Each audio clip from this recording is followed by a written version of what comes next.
today I'm going to show you how I like to use, this is the smaller snack size, or as I like to say, fun size, HayPlay Bag. I'm going to show you how I use this as an enrichment toy, either for playing in a stall or in a paddock when it's on the ground. So obviously you can hang these and it comes with like a little orange cord, but when I'm putting it on the ground, I actually opt to not use that cord because I don't like for anything to be like hanging off that they could get caught in. You can tie it in such a way and like tuck it in there, but it's really easy for it to come out. So I'm going to show you what I like to do.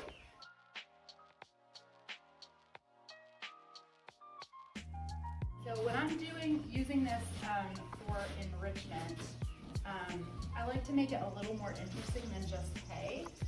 And so what I like to start off with first is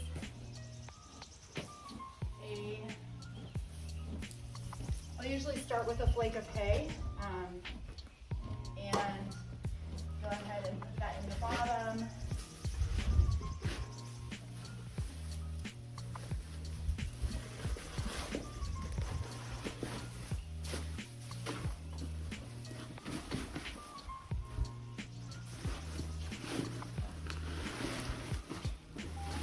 And the harder that you pack it in, the longer it will last because there's more, but also it makes it a little more challenging for them to move stuff around.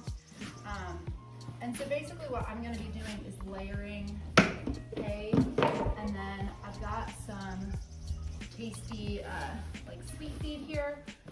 The horse that I'm giving this to, sweet feed is his normal diet. He's actually a colt that has to be separated from the other horses in his field because he gets a little too wild for them. So he plays too hard with the fillies. So he has to be by himself, which is part of why I want him to have an enrichment toy. And so basically I'm just going to be layering a little hay and a little grain or other treats. You can get super creative in what you put in there. If you know that they're gonna get through it pretty quickly, doing something, or like if they're gonna be in their stall, because I'll throw these on the ground. You can also do this if you're hanging it up, obviously, but you can put little bits of carrot or apple in there for them to try to have to get to. But I wouldn't do the apple or carrot if it was gonna last them several days, because it'd probably get kind of gross. And you don't want stuff to get moldy. But yeah, like basically anything that's appropriate for them to have.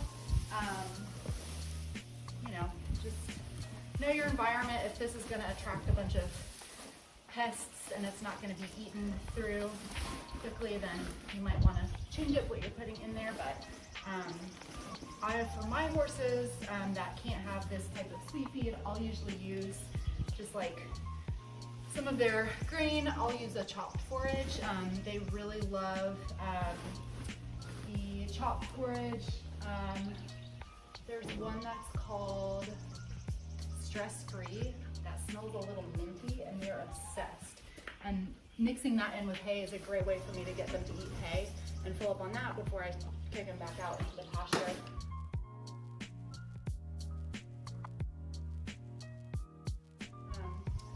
So this is how I tie it.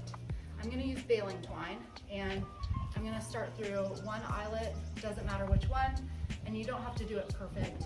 But instead of going around like you traditionally would, I'm just going across, and I'm picking any hole that is across.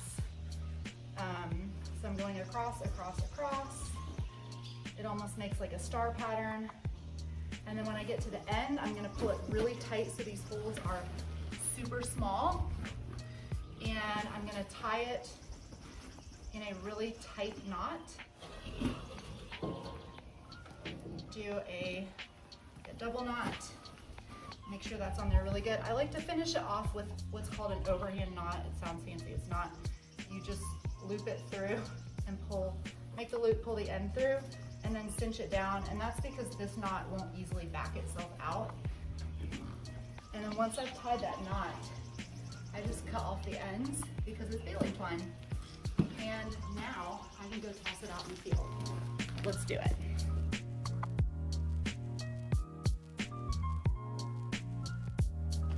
So this is what it looks like, nice and safe. Too small for them to really get anything caught in there. And if the baling twine breaks, no worries.